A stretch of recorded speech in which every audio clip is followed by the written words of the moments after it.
to the NXT Podcast, your home for weekly NXT reviews and insight. The beautiful part of NXT is that when one dream ends, another dream begins. Find all of your NXT news, recaps, and analysis right here. So with that being said, we only have one question for you. Are you ready? We thought so. Let's get the show started right now.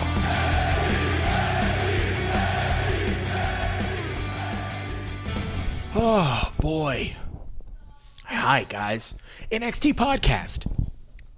NXT Podcast. My name is Zach. I am your host. I am very excited and nervous to be here. Hi. This is your NXT review for the Go Home show before TakeOver 36 that takes place in just 4 days here. This is our Go Home show. And listen, kids, I'm not going to lie to you. A few weeks ago was one of the best episodes we'd seen in a long time. This one maybe not as much, but that's okay. It's, just not the greatest Go Home show, and also NXT's gonna change real soon here. So that's good. AEW is probably the more fun show to watch overall. And we're probably getting CM Punk over there, but I have Karrion Kross, so that sure is good. Before we get started, as always, you can find me over on Twitter. I'm at ZachNXT. That's at ZACHNXT. We're usually talking wrestling and other fun or not as fun stuff over there. I'm the host of this show. I'm also the host of a show called Random Wrestling. 3 guesses. What's it about? Take a random pay-per-view, watch it, cover 1 or 2 of the matches on the card. This last one, we did WrestleMania 30. We talked about Daniel Bryan's matches. We also talked about The Undertaker losing his streak to Brock Lesnar and why that match was not good. So you can check that out anywhere you get this podcast. Episodes of the NXT review also go up over there, so you can subscribe over there. Now, before we get started, I'm going to go over some of the news that's in headlines here about WWE. The first one I saw was Sports Illustrated saying Family Connection makes this WWE return different for Bill Goldberg. Real quick, it does not do that. When he returned one of these times ago, it was because he wanted to give back to fans and do it for the kids, and so his kids or grandkids or whatever could see him wrestle. And now, rather, his son could see him wrestle, and now he's in a WWE Championship match that he just showed back up for, so that his kid can watch him wrestle. So, to me, that sounds like the exact same reason. I'm never going to get mad at somebody for doing something for a check. So when I tell you that it's more likely that Goldberg's doing this for a check, that's not an indictment on him. More power to him. But maybe we don't need the article talking about, how he's like doing it for his kid or how it makes it different. Because, it's not really. Also, there was an article talking about Goldberg confirms how many matches he has left on his contract. It's a little bit confusing, but Goldberg did an interview with the Pop Culture Show last year that his contract has him scheduled to wrestle twice every year up through 2023. So the article goes on to say that he might have gotten the years wrong in that initial statement during an appearance on The Bump. Claimed he only has 2 matches left on his current deal following his WWE title match with Bobby Lashley. So it would be the match with Lashley and then 2 more matches. I'm not sure. The thing is, this is going to be a SummerSlam match, Bobby Lashley and Goldberg for the WWE title. And that could be good for Bobby Lashley to have a Haas fight. Maybe he beats Goldberg, moves on to Brock Lesnar. Maybe that would be good. That's the match Bobby Lashley wants anyway. So, like, maybe this is a good little thing for Bobby Lashley to do. And he's big and has a lot of muscles, so Vince will, like, have him keep the title as opposed to, like, Kevin Owens or the Fiend. You figure out what the difference is between those two and, like, a Drew McIntyre or a Bobby Lashley. So that's fine, I guess. And if he has 2 more matches, I'm just not real sure who else he would face. I don't need him and Roman to do anything. I don't think they'd put him on SmackDown anyway. And just off the top of my head, I don't know who he would face that's on the Raw side right now. Separate interview, nailed it, with Sports Illustrated. Goldberg talked about a duty to give back to the business by putting over younger stars. Something he didn't really get a chance to do before retiring. He says, I was fortunate to run through the wrestling world like a hot knife through butter. Serving the business is my responsibility. You have to give back. I didn't always do that before, and it's a big reason why I'm here now. I could provide a star like Bobby Lashley a worthy adversary.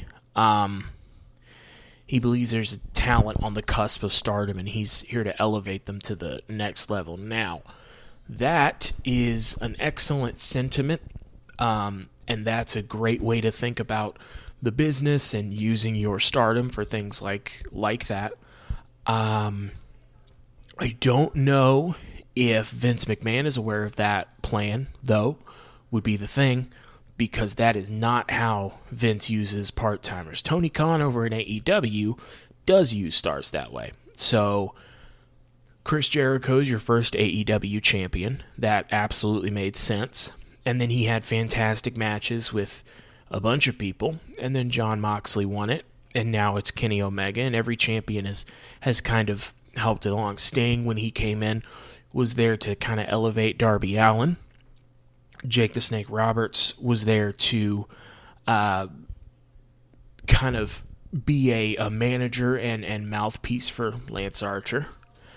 So the legends in WWE aren't used to get people over, usually. They're used as, we don't have stars, but that's kind of because we keep bringing in legends. Like when Stone Cold and The Rock were running and they brought Hulk Hogan back, they didn't have Hulk Hogan take over the top spot at the expense of The Rock or Stone Cold. So I love that that's Goldberg's attitude. I really do. And I think that he absolutely could do that. And his star power is such in a wrestling capacity that he could. I don't know that Vince is in on that plan. And I don't know how much it's helped anybody.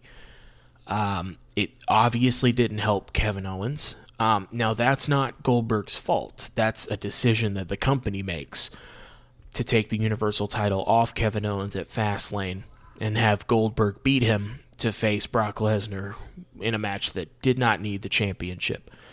In that match, Kevin Owens looked like a geek, and Goldberg destroyed him. Didn't help the Fiend. I don't know what happened there, but he beat the Fiend. Drew McIntyre beat him. I do not know that did anything for him. That was just a convoluted story they were in, and it was kind of a vacation feud because you knew that Drew was going to win. Braun Strowman beat him at WrestleMania for the Universal title. That was originally going to be Roman Reigns. That definitely didn't do anything for Braun. The thing is, usually, if you're kind of putting somebody over with your work, you're either having just excellent wrestling matches with them or making yourself vulnerable and making it look like that person is really taking it to you. And Goldberg never really learned to do that because he didn't have to. So you don't really get that experience with him. So I don't know. Like The Rock can absolutely do that with Roman Reigns because I saw The Rock do that with John Cena. Whatever you think about their WrestleMania matches, he put John Cena over. John Cena didn't need it, but he put him over. I don't know that you can do that with Goldberg. But, boy, check out SummerSlam. It sure will be fun. So, listen, we're not here to talk about SummerSlam. We're not here to talk about the impending implosion of my favorite wrestling show, NXT. We're certainly not here to talk about that. We're here to talk about NXT. Again, the go-home show for TakeOver 36. Now, we have a good card for TakeOver. I'm not sure if it's a great card because of some of the stories going into it, but I think in the ring it's going to be a really good TakeOver.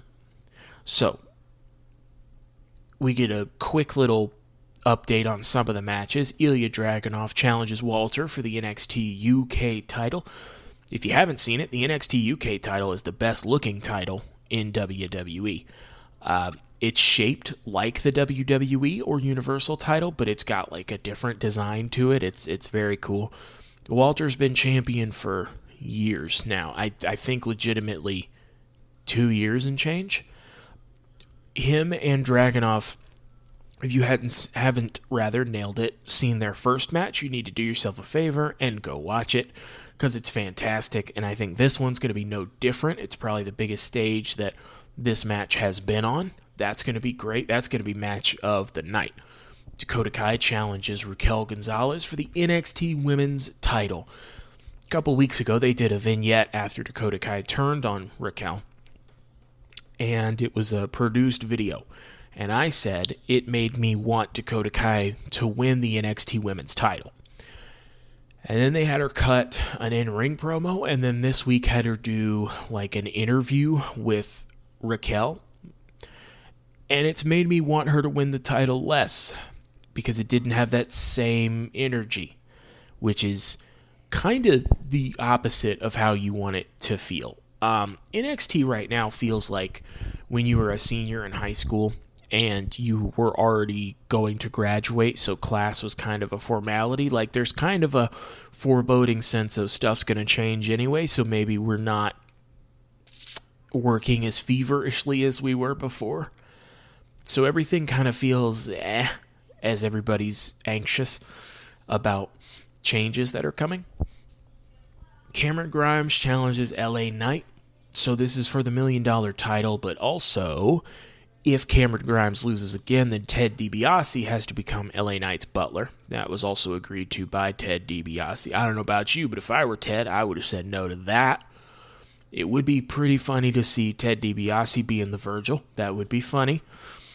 I have a feeling LA Knight's going to lose that one. Oh, we can do predictions. I think Dragunov's going to beat Walter. I think Walter has absolutely done everything he could have as UK champ. Maybe he'll come to NXT, feel like he'd fit right in. He's tall, so that's good. I would like Dakota Kai to beat Raquel Gonzalez. I don't know if maybe Raquel's going to the main roster, maybe when there's a draft. I think Dakota Kai is a fresh matchup as opposed to Raquel, who doesn't have very many people to face after this. I guess Cameron Grimes is going to win that match. It feels too soon for this, but if we're going to do it, I guess it's Cameron Grimes time. We also have Adam Cole and Kyle O'Reilly 3. The feud that I thought that I was going to love when it started and loved it after their first match, the unsanctioned match. And then that match ended with a knee from the top rope by Kyle O'Reilly, maybe with a chain? I don't remember now. But he pinned him. And so everything after that has felt like a de-escalation. And I don't know what is missing for me, but something is. But it's Adam Cole and Kyle O'Reilly. You put them in a promo segment together, Adam Cole's going to shine, Kyle O'Reilly is not. You put them in a match, now we're talking. So at worst, it'll be a really good match. I'm going to assume O'Reilly's going to go ahead and win that one. Samoa Joe challenges Karrion Kross for the NXT title. Hey, remember when Kross was like a tough champion? Remember? Like, not that long ago. That was fun, huh? Samoa Joe better win that match, dude. If I have to watch Karrion Kross on NXT TV, those are the words and how you say them, with the NXT title, getting Jeff Hardy or Where's Scarlett or Joe's Gonna Kill You chance, it's not a good look. And whatever dumb story the Raw team was coming up with him going on a losing streak, had the exact opposite effect. And so Samoa Joe is a national treasure, and he should be simultaneously NXT, WWE, and Universal Champion. At the same time, give him all 3 belts. I don't care. He's really, really good. Tonight, it's going to be Samoa Joe and Karrion Kross face to face. Also tonight, MSK defends their tag titles. Remember those? Against Imperium. We're starting with Diamond Mine for some reason. I truly thought that they were just going to quietly disband this faction, stable, team, whatever. Tyler Rust, who literally just had a match for them, who was in Diamond Mine, got released. I mean, it is his fault. He's small, so there is that. That's fair. But he's gone, so now it's just Malcolm Bivens, Roderick Strong, and I forget the third guy's name because he doesn't talk or anything. Malcolm says he doesn't like negativity, but Kushida's a liar and a coward. He said, but if I were Kushida, I wouldn't want to defend the Cruiserweight title against Roderick Strong either. But whatever Roderick Strong wants, Roderick Strong gets. And at this point, I made the note, and all he wants is a Cruiserweight title match? Because that's not shooting for the stars, but that's an attainable as hell goal. That is not aiming for the top at, like, not even the North American title.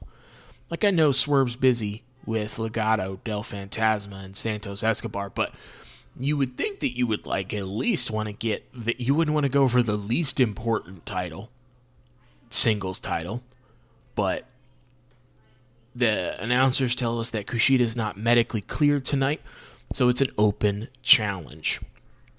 And in fact, it's Ilya Dragunov who answers this challenge. Maybe we could have him win this match this time. Just an idea. Commentary says that he isn't here to talk, he's just here to compete. I will point out he had a multiple minute long promo just last week, and then commentary reminds us of the Pete Dunne match last week, and maybe let's not, dude, because he lost, and it wasn't even a distraction, because they got distracted, then they did some moves, then he lost, and nothing makes me think of a new wrestler as a cool winner than losing the first time I see him. At some point in this match, Dragunov is busted open, presumably hard way, because they don't let you blade in WWE anymore, but he has a crimson mask on, and boy, that fits Ilya Dragunov well. You forget how much blood can add to a match, and a character like Dragunov, it just makes him look more insane and like unhinged. So it was great. Dragunov hits the Torpedo Moscow and wins. Imagine having your challenger win. Imagine it. The Torpedo Moscow is a really cool finisher. He runs at you really fast and basically does a European uppercut. It looks like it would hurt a lot. Torpedo Moscow is a very cool name. They do a replay of the match like they always do this. They show you some highlights, except they literally just play the finish 4 times. So they show Dragunov hitting the rope, telling the ref to move, hitting the ropes, and hitting the Torpedo Moscow literally 4 times in a row, and that's it. And then Dragunov promo time, because that's what we need. He calls out Walter. All he does is he yells for Walter to come out a couple times, and Walter doesn't come out. So I would argue it's not necessarily ideal to have your title challenger just insanely yelling for the champion and then the champion not answering him, because it makes him look like a little bit less important. But this is the story we're telling, and I don't know, dude, if I knew I was gonna either get fired from or have to do my job a completely different way, I probably wouldn't do it 100% either. We have a recap of the Kyle O'Reilly-Adam Cole feud that I don't know if it's gone on too long or if we started too strong with the unsanctioned match. I don't know what the problem is, again, but there is a problem for me anyway. The final match, as we found out, will be 2 out of 3 falls. Also a reminder, they got to pick the first and second stipulations for the falls.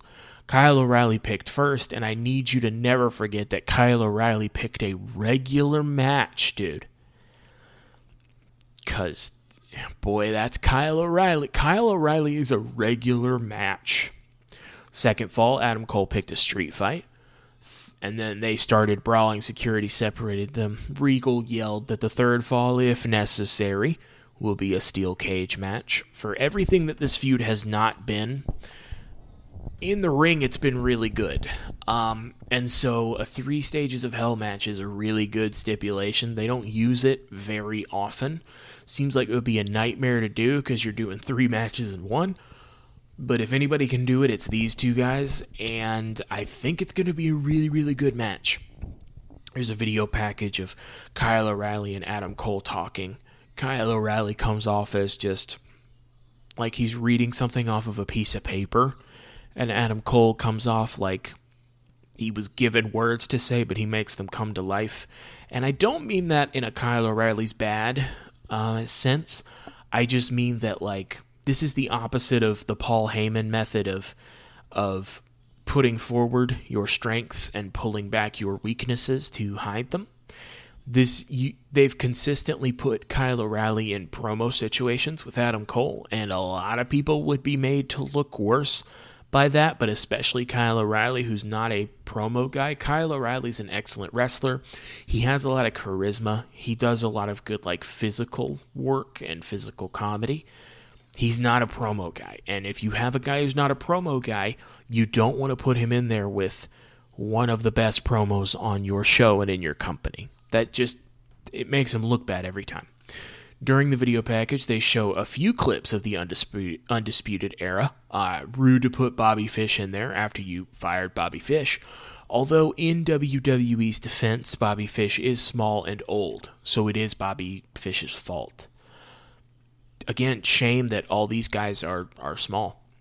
Although Adam Cole's young, so that's good, but he is small, so that's bad. Johnny and Candice are in the back. They're talking about the Indy's date. Indy walks up, and she looks very happy. She has an Index shirt. Do you get it? In for Indy, Dex for Dexter. It's our names spell a word. She has gloves on. She's thinking about taking the relationship to the next level, she says. Dexter shows up. Johnny says, "How long you been standing there, you creeper?" He said, "How'd you enjoy the cake last week?" Because cake got thrown in his face.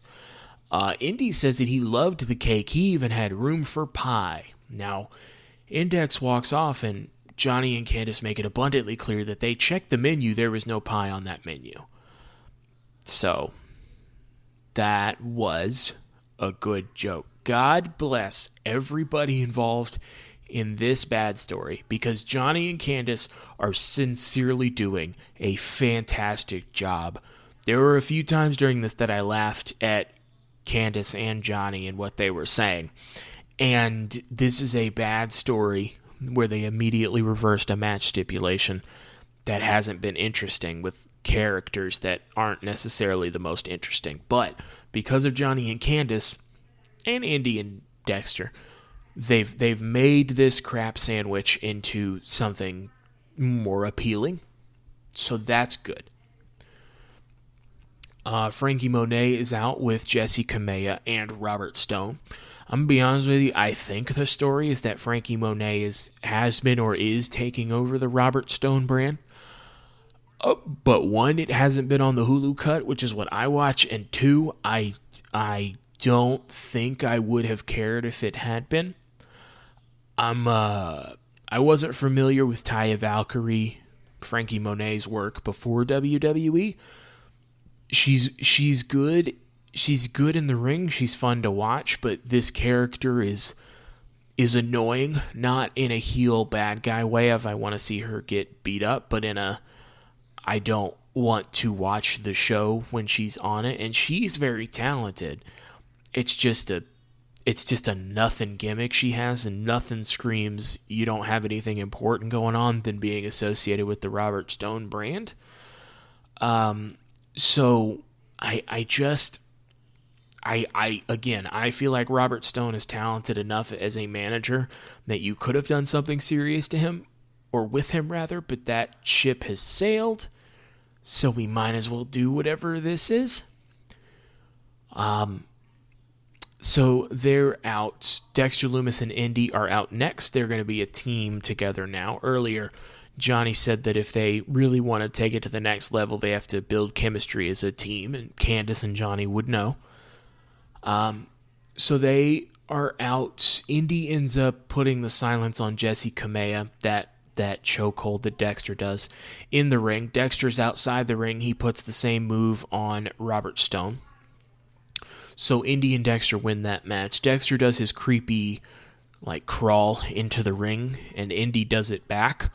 And then Indy does his backwards crawl out of the ring. So that's certainly something. Wade Barrett says, "This is burning my eyeballs." I love Wade Barrett. Indy, this was weird. Indy walks over to Beth Phoenix, and it's funny, and I'm not making fun of Beth Phoenix, but this was a very, very funny thing that she did. She sees Indy walk over to her, and she keeps her headphones on, but it's like a headset mic, and she just moves the headset up to about where her forehead is, and then she's talking to Indy, but because she moved the mic up, you can no longer hear her. I thought that was very funny. So Indy goes over to Beth Phoenix, they talk for a second, and Beth passes something to Indy. Now Indy has her hands behind her back, she gets back in the ring. Wade Barrett says, "Wait a minute, Beth," and Beth cuts him off. "Zip it, Barrett." This commentary team has great chemistry together. Indy has a ring, and she gets down on one knee. Dexter Lumis takes off his left-hand glove and nods. Indy puts the ring on his finger. So they're getting married. Beth Phoenix is fantastic here. Beth Phoenix is the most excited you've ever heard her. She says, "We need to call a caterer. We need a venue. We've got a wedding to plan." She is sincerely so excited, and she made this. I didn't even think about how weird and too fast this is, because Beth Phoenix was so great in this segment.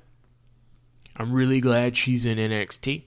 She's come a long way as a commentator, and she is very good with comedy.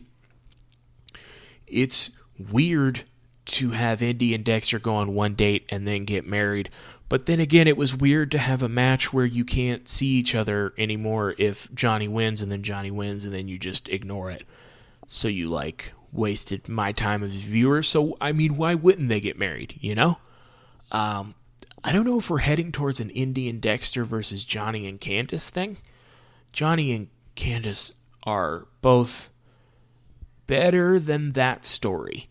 But could be fun, that feud, I suppose. Diamond Mine are backstage. Interviewer goes to talk to Strong, but Malcolm Bivens says, "If you could talk to me, you don't talk to him." And he says, Dragunov is a heavyweight, not a cruiserweight, so that match didn't even count. And regardless, Roderick Strong has a guaranteed cruiserweight title match. I like Malcolm Bivens. He has not blown me away with anything with Diamond Mine, but in his defense, it's Diamond Mine. I don't know what he could do. That was funny. Ilya's a heavyweight, so it doesn't count. Vic, Joseph, and Beth Phoenix are, again, very excited. Wade Barrett is very mad that Dexter Lumis made Indy go buy him a wedding ring because he's a loser. And Beth Phoenix and Vic Joseph both yell at him, "Will you stop? Get it together." And then they're trying to move on, and Wade Barrett and Vic Joseph keep looking angrily at each other. Again, this commentary team, really, really good.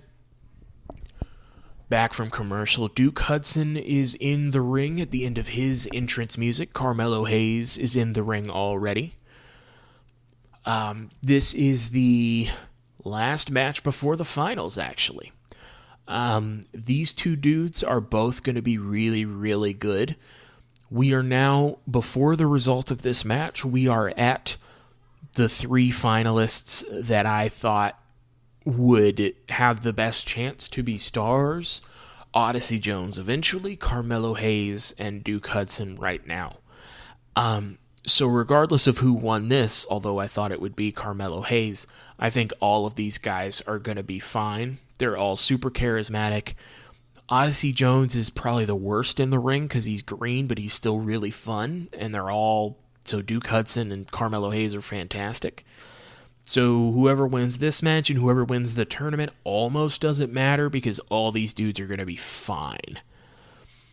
It is a shame that Carmelo Hayes is shorter than Duke Hudson, which means he's not going to be as good. But to be fair, that is Carmelo Hayes' fault for being short. The winner faces Odyssey Jones in the finals again. They have a really, really good match. Carmelo Hayes hits a top rope famouser to win. So now the finals will be Odyssey Jones and Carmelo Hayes. This is the right finals match. However, I would like to state now for the record, I would like very much, please, to have an Odyssey Jones Duke Hudson match as soon as possible. But Carmelo Hayes and Odyssey Jones will be a really, really fun match. Carmelo Hayes is being interviewed afterwards. He calls Odyssey Jones the final boss. Odyssey Jones comes out clapping. Oh, if you're new here, we say Odyssey Jones' full name every time. He's the only one because Odyssey Jones is the best name I've ever heard. He says, Carmelo, after I win this, the whole universe is going to sound the alarm. I don't know what that means, but Odyssey Jones is great, so I don't care. MSK defends the tag titles against Imperium. The tag titles don't matter. MSK's like an annoying team, and they're the baby faces, so that's not a good combo. Not their fault, really. WWE as a whole doesn't care about tag teams. Vince likes singles stars, and Triple H was never a tag team guy, so, whatever. Also, Vince likes single stars. Triple H isn't a tag team guy. Also, MSK's small. So, they couldn't possibly be stars. To be fair, that's MSK's fault for being small. But what are you going to do? Walter comes out midway through this match. He's brawling with Dragunov. But that's not enough for Imperium, so MSK does pick up the win in some of the confusion. So Lee from MSK now, I didn't know their names, and I only know Lee's name. Lee is the one that gets more sun and also is the one that does sit-ups. So that's Lee. He comes out to try and help. The other MSK guy, whose name they didn't say, also tries to help Walter, takes them out because they're small losers. And why would the tag team champions working together mean anything, Dragunov clotheslines Walter outside, gets him in the ring. He takes out Imperium for a minute, but he turns right around into a chop from Walter. Really like a chop and a half. If you haven't seen Walter wrestle, he's excellent. He's known for his chops, which are the loudest chops you're ever going to hear in your life. Puts Ric Flair to shame, dude. So just be ready for that. His opponents' chests always look like they hurt so much after their matches. That's not a, we're going to do this move, it's going to look like it hurts, but it doesn't move. That's a, this is going to hurt and look and sound like it hurts. So, Imperium stands over Dragunov, but Dragunov is looking up and laughing, and you can't hear what he's saying, but he's clearly talking smack. So Walter picks him up, chokes him out, and now stand over him, passed out. Walter and Dragunov are really, really, really good, and I hope one or both of them comes to NXT at some point. Now, one of them, I think Dragunov is going to win the UK title, so we won't see him much after that, I don't think. But hopefully Walter can come to NXT. I know a few years ago he had no interest in moving to America and coming to NXT. I don't know if his opinions have changed on that. I don't want him to come if he doesn't want to. But I would love to have one or both of Walter and Dragunov. They bring something different to NXT, and they're both really, really, really good wrestlers. So if they could both come, please, that would be great. Samoa Joe comes out for the face-to-face. Thank goodness he's a big guy, although he doesn't have abs, so I don't know how that works. Like, he's big, but he's old, which is his fault. And that's against the new Vince rules. But he doesn't have a six-pack, so I don't know if that counts as big or if they just think you're fat at that point. Karrion Kross is also a big guy, but maybe he has like a bad face or something. I don't know what the problem is with Kross, but something is. Joe says he is simply a man who is here to hurt you. He calls out Karrion Kross. Kross is actually coming out. Music comes down. There's several Hardy chants. That's helpful. Thank you so much, audience, because it's absolutely Karrion Kross's fault. Kross says, you still don't get it. Joe, this isn't about you or me. This is about the future of this brand. Crowd is now chanting, where is Scarlett? That one was creative. I'll give you that. This is going as bad as I thought it would. I thought that they would do like interviews with Samoa Joe and then interviews with Karrion Kross so you didn't have this problem, or have them in like a side-by-side or something. The thing you didn't want to do is just have Kross come out. One, because Samoa Joe is so beloved, as he should be. Two, because Samoa Joe is the best promo on NXT and maybe in WWE. Paul Heyman, Adam Cole, there'd be some people who have something to say about it, but on a night when he's on, he's the best. And Kross is not. Kross is good at being his character, but he's not a promo guy necessarily. It's kind of a similar problem to Kyle O'Reilly and Adam Cole. But also with everything going on with how badly he was used on Raw and losing to Jeff Hardy, he comes off like a geek, like a loser. And again, that's not his fault. He's done a really good job of becoming NXT champion, getting hurt, working his way back, becoming a better version of his character, getting more comfortable in his skin. I understand a lot of people think he's limited in there, but I haven't seen a lot of bad Karrion Kross matches. And yes, maybe that's because they've protected him and put him in there with really good opponents that can kind of make him look better. But I mean, that's not new to wrestling. Hulk Hogan wasn't out here having 5-star classics with everybody. He's not Hulk Hogan in a lot of ways, but you can still work with something like that. And I don't know what the point of the Scarlett's not here, so you lose, then you get Scarlett, then you win thing. Seems like it would be easier to have the current NXT champion just win, and then, you know, our TakeOver main event is taken more seriously, but whatever. But this is the thing that I thought would happen if they did this just in the Capitol Wrestling Center. The fans chanted Hardy and where's Scarlett and didn't take anything he said seriously. Kross said that he's asked NXT security to join him. He says it's not protection from me, it's protection from you. The crowd chants Joe is going to kill you, and Kross meekly just says no, he's not. Karrion Kross hasn't really had to deal with this before. This you are a geek thing from the crowd, and he doesn't know how to answer it back. It's nothing against him. If you threw me out there and I had to deal with it for the first time, I'm sure it would be bad too. Now, for some reason, Karrion Kross brought security, had them stand at ringside, and then walked up the steps and got into the ring without security. So obviously Samoa Joe immediately headbutts him. He bails out of the ring, and then Samoa Joe jumps out of the ring onto Kross and security outside, and then beats up Karrion Kross because Kross is a loser, dude. By the way, when I say he's a loser, I do mean the character and the context of the story, not the man playing the character. I feel bad for him, and I think he's doing the best with what he's given, but you would need 2 miracles and part of a 3rd miracle to pull this around, and that's not what happened. More security and referees come out. Kross throws Joe into the steel steps. They push up against one of the fences that separate the fans from the ring. One of those chain link fences that I'm pretty sure WWE thinks can stop COVID, but that's not how fences work. They say that the locker rooms out here, I only really recognize Drake Maverick, who's out here to help, because he's a helpful guy, and I appreciate that about Drake Maverick. They break another fence, crowd chants NXT as we go off the air. I think that there was a good version of this that could have happened. We didn't get it.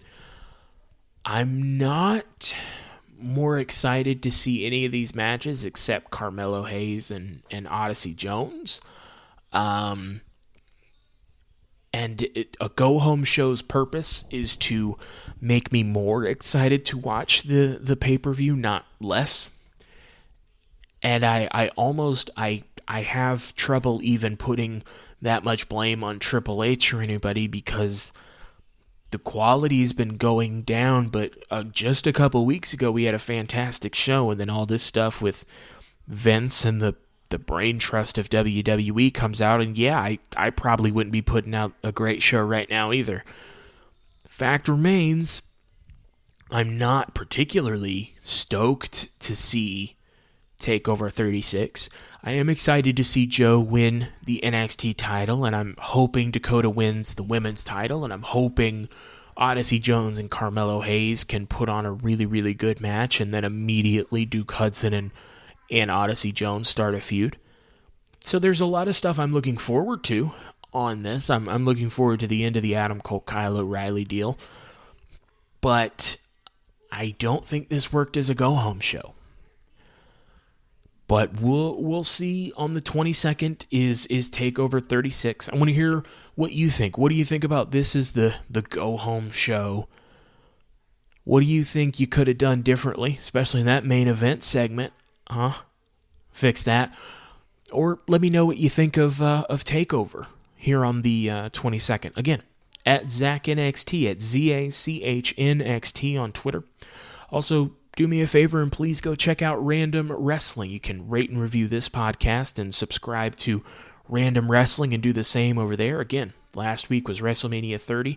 Before that was Royal Rumble 2014. I kept track of 30 dudes for you. You should check it out. It's a fun podcast over there. In the meantime, that is it for NXT, so that is it from me. My name is Zachary Smith. That's who I've been. You have been fantastic as always, and thank you for listening.